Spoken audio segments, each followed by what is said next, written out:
Season 6 was a disaster. Things I liked. I like Nardakai. I don't want him back. Don't bring him back because of all the shit he did with Nia and like Cole, Jay. Like, don't. Now, and also, Nardakai is like an idiot. Like, he comes to Ninjago, Borg's the real enemy because like he programmed this dumb robot to give him all the information, even though it's super sketchy. And so the big plan was throw the ninjas in jail. This does nothing. I thought he was gonna like do something to ninjas to tell them where they're going. Cause no, he just asked Misako and leave the ninjas in jail. And ninjas police force is so corrupt. They don't even have a trial. And back to before all this happened, Dareth is being an asshole, and they completely mischaracterized him. Cause he would never do or say this to Nia. He never cared that Nia was gonna be a ninja. She was already saying what else. She was already helping the ninjas, and he never once batted an eye when she did this. He helped her out a bunch of times. He would have never treated Nia like this. It was just because it's a goal season, so we must have all these characters be sexist around her. Anyway, another transgression I have is Jay's being creepy. It's so uncomfortable because we already have Nardakai be creepy because, Neo reminds him of his dead lover. And Jay's just obsessed. I'm like, come on, you could do so much better than this. And also, a lot of people are confused about Jay's wish about him being rich and realizing that he's adopted. This is what he changed. So, we learned that his father's Cliff Gordon, a famous actor, and his mother most likely divorced him because, he had a book about how to woo women. Yeah, that's not a sign of divorce. He most likely had cheated or had an affair. It was either or. So she divorced him and said, you can never talk to my son again. The only thing that the wish did was, he was able to give him the letter saying, hey, this is who I am when he died. So that's all that changed.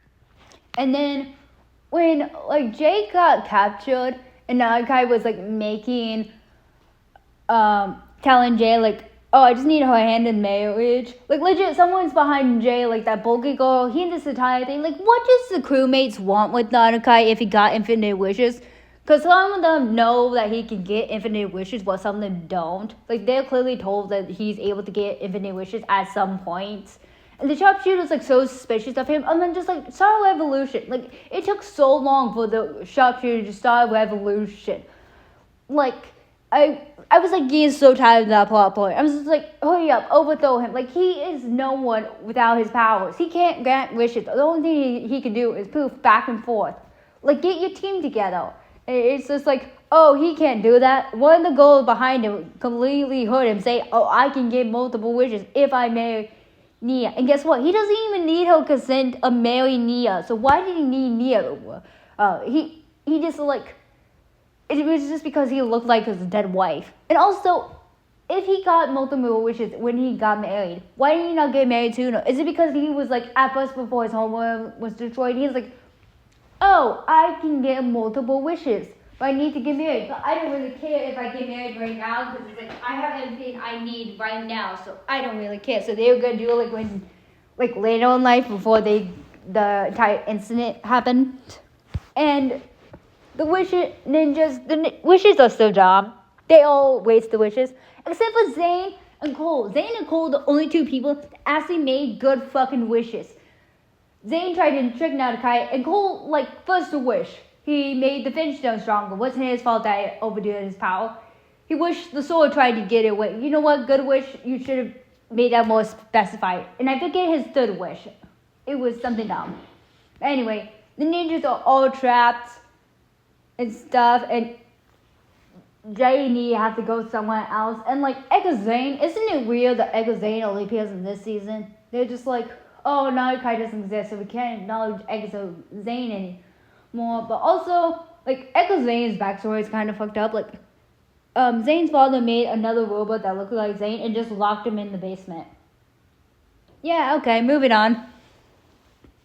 And when Nardakai made Clancy, forced Clancy to make a wish, he's oh, let me see the reflection. He's oh, I know where that is. That's blah blah. See, I'm you just saw the basement. You didn't see anything. How do you know where they are? And Nia sacrifices herself. Cool. And like Jay got his new team, which I understand this team up. A lot of people complain about this team up, but I'm just like, he doesn't know where any of the elemental masters are. He doesn't know where anyone is. So he gets the new team to help try to break out of Nia, and no one uses the elemental powers. I'm just like, use your elemental powers.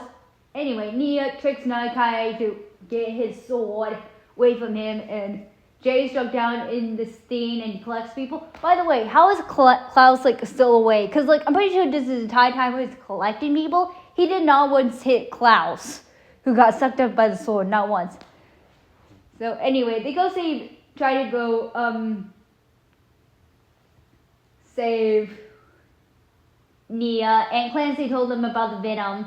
Oh yeah, the entire Venom storyline where like how like the spider is deadly and they just leave Jay to defend himself by himself. I'm like, I know he has elemental powers, which he never used. He didn't want to use his elemental powers, I think, against the spider. Maybe like a little bit, but not that much. And he almost dies because of it. And somehow the spider's alive because they accidentally spilled too much of the traveler's tea, and that one girl fell through the portal. And hello, the spider's alive. I'm like, you fell down a pit. You shouldn't be alive. Yeah, so they go rescue Nia, and it was this cool scene. And while the rescuing her was like, oh, if we make Nakai no longer Jin, Ninjago can be crushed. And that was to get rid of the other team. Luckily, they didn't tell the other team about the wish magic, unless they knew and they just had nothing to wish for, which would make sense, I guess. And so they go to warn Ninjago civilians or get them under, which they don't do, legit. When the entire place is collapsing, they're still up ground. I'm like, hey, get the Serpentine to help you out to get these people underground. What are you doing? Oh, I think my nose is plugged up.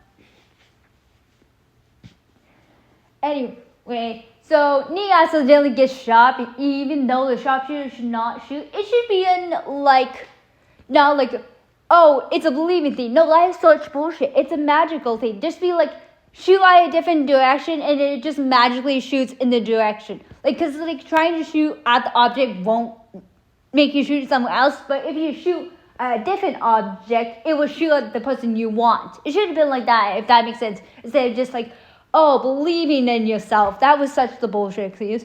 And then Nia gets shot, and Jay makes his wish for like, oh, I wish no one found that teapot and you took my hand. This is the most bullshit of bullshit wishes. When did he take your hand? Like, this could have been anywhere. And what teapot? It could have been any teapot. But Nanakai, for some reason, even though he makes wishes that, like, trick the users, he makes this wish because we have no clue how to get rid of Nanakai. And it works. And now, why do all the ninjas besides Nia and Jay remember it? I get it why Nia, because she's the one who died. She canonically died. So I would get if she's the one that remembers. But Jay, like, yeah, he has PTSD, but so does everyone else. So why are these two the only people that remember? And also, at the end of the season, Klaus is still alive, somehow, and they do nothing about him. And, the teapot is, left and forgotten somewhere. Like, it's still somewhere in Ninjago. It's just, like, dumped in a waste bin, going somewhere. It's still around. Anyone can still find it unless that negates the entire wish.